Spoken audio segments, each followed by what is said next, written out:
ব্যস্ততম একটা সকালের ভিডিও তোমাদের সঙ্গে শেয়ার করব। আমি কি করি, তো সকালে ঘুম থেকে উঠেই আমার প্রথম কাজ ঘরটা ভালো করে মুছে নেওয়া, তারপর ঝটপট জলটা ভরে নিই।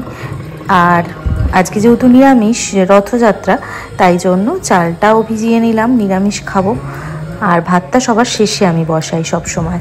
আর এখানে দেখো ডালটা সেদ্ধ বসিয়ে দিয়েছি, আর যা টুকটাক কাজ ছিল করে নিলাম। সবজিগুলো ভালো করে ধুয়ে তারপর মুছে আমি ফ্রিজে সবসময় স্টোর করি। আজকে আর ব্রেকফাস্ট কিছু বানাইনি, কারণ কালকে আমাদের বুকানের জন্মদিন ছিল, সেখানে প্রচুর গুরুপাক খাওয়া হয়েছে, তাই আজকে প্লেন ছাতু খাবো।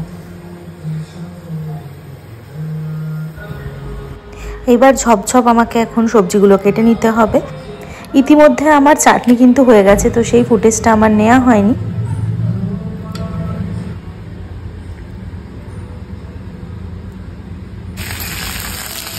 এইবার করব আলু আর ঢ্যাঁড়সের পোস্ত।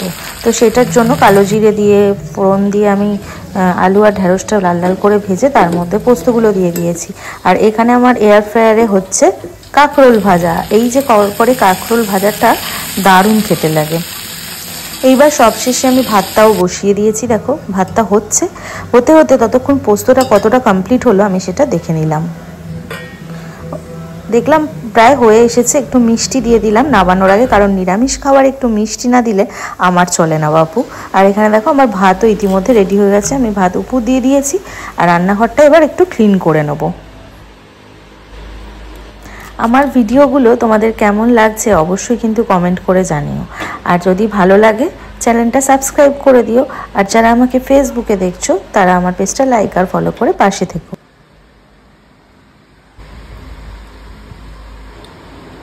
রথযাত্রা উপলক্ষে একটু নিরামিষ রান্না করলাম। কি কি রান্না করলাম আজ তোমাদের সেটাই দেখাবো।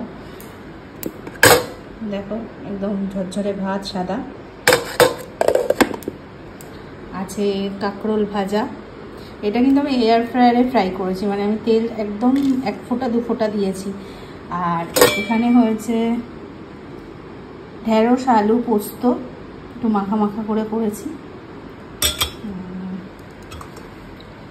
এটাই কি আছে দেখা যাক। দেখো ডাল, মুগ ডাল করেছি একদম ঘি দিয়ে। আর এই ডালটা জানো তো আমার বড় খুব ভালো খায়, ওর এই ডাল দিয়ে অর্ধেক খাওয়া হয়ে যাবে। আর এটা হচ্ছে তো সবাই জানো, এটা প্লাস্টিক চাটনি। কে কে এরকম প্লাস্টিক চাটনি করো আর ভালোবাসো খেতে সেটা অবশ্যই কমেন্ট করে জানিও। আমারও ভীষণ প্রিয় এই প্লাস্টিক চাটনি। দেখো পেঁপের প্লাস্টিক চাটনি। আমি জানো তো একটু টেস্টের জন্য লঙ্কাটা কেটে কেটে দিয়েছি, একটু ঝাল হলে কি মিষ্টিটাও ব্যালেন্স হয় আর খেতেও ভালো লাগে। এইবার স্নান করে পুজো দেওয়ার পালা। ব্যাস সকালের মতো আমার কাজ কমপ্লিট। ওম হনুমতে রুদ্রাবতারায় সর্বশত্রু সংহারণায় সর্বরোগ হরায় সর্ববশীকরণায় রামদূতায় স্বাহা।